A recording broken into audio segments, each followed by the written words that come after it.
I had discussed understeer and oversteer already in the course. They were one of the most common terms used when talking about car handling. Unfortunately, they are also not always universally well understood. Given their importance, I'm going to revisit these terms so you're clear about what they mean. To do that, in this section I will explain understeer and oversteer using some of the knowledge you have now learned on how tyres work. The aim is to give you a better understanding of what is going on at the limit. I want to help level up your driver feedback abilities as my test driver in training and get you thinking more deeply about the effect setup changes may have on your tyres and car balance. What I'm going to share with you is known in the industry as the bicycle model. It can get quite complicated, so I have simplified much of the detail in order to make it easier to understand.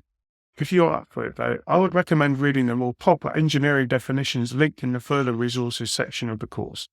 Firstly, I want you to imagine a game called swing ball. This is a game where a ball is attached to a string.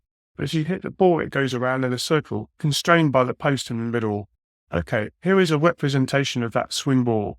Imagine you are looking down on the swing ball from above. At one end you have the ball, and at the other you have the post anchored in the ground. As the ball swings around, you get tension in the string. So that the ball does not fly off, there needs to be equal forces at either ends of the string. What I'm going to put to you is that the swing ball is like your car, and the post that is rotating around is the center of your corner.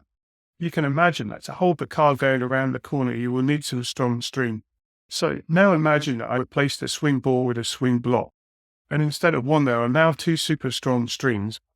If you swing in the block, both strings stay the same length and the block remains square to the post in the middle. What do you think is going to happen to the block if you lengthen the string at the front? Well, you can see that the front of the block moves away. You are still swinging the block around basically the same size circle, but the angle of the block has changed compared to the path it is traveling along. Okay, what will happen if you now lengthen the rear string instead? You can see that the block changes attitude again, but this time the back is more out than the front. Again, it is important to remember that the block is still rotating about the post the whole time. Okay, the next thing I want you to imagine is if you replace the two strings with two springs. Springs change length based on their stiffness and the load applied. In this example, if both of your springs are the same stiffness, then your block will remain square to the center whilst it rotates around the post. If your front spring is less stiff or less able than the rear to generate a resistive force, then the front wheel of the block will push out.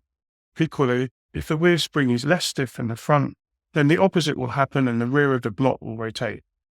You're probably already getting ahead of me here, but hopefully the angle of the block is starting to look familiar. Also, I just want to give a quick hat tip to Damien Arley, who kindly suggested the block improvement to my original swing ball analogy. It was very kind of him to review this section and contribute his ideas. Okay, rather than a whole car, I now want you to imagine replacing the block with a bicycle. Remember, you are still looking down from above. Bicycle model aims to reduce some of the complexity of understanding vehicle dynamics behavior. It does this by combining the forces across each axle into one for the front and one for the rear. I am not forgetting about all the complexity of load transfer, body roll and pitch, aerodynamics or suspension compliance effects. They are all relevant but build on top of this more fundamental behavior. The strings and springs have been replaced by two forces, one from the front of the model and one from the rear. You can see that these two forces are both pointing at the same point where the post was in what is now the center of the corner.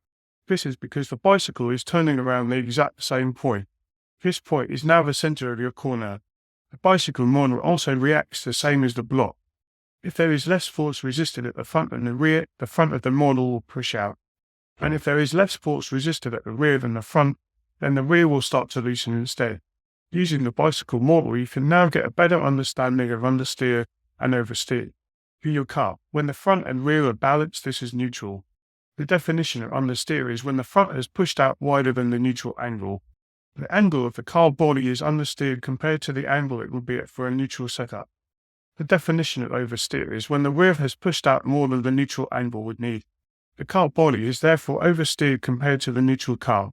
Oversteer and understeer are therefore more to do with your car's body angle relative to the path you're following rather than how much you are turning the actual steering wheel. For such a well-used term in the paddock, my goal here is to give you a more precise definition. As one test driver in training, the clearer mental model you have of what the car is doing and then how best to describe that, the better your feedback and then the better your ability to tune your setup will be. Remember that bicycle is still traveling around the corner in both situations. It is common to describe oversteer and understeer when something extreme is happening. As you level up your driving, you can expect to become more sensitive to your car balance earlier in the corner. Okay, so what is it that generates the lateral forces? In part 2, I will introduce that and look at what you can do to get the most performance from your understanding. The first time I tried to get my head around these concepts, I did find it tough. Take 5 minutes out now to reflect on these definitions. Write out how you would explain oversteer and understeer to a confused friend in the paddock. Why would you say is oversteer different from understeer? With your driving, what one thing are you going to be on the lookout for now you know this? I will catch up with you again in part 2. Once you're done writing your notes out.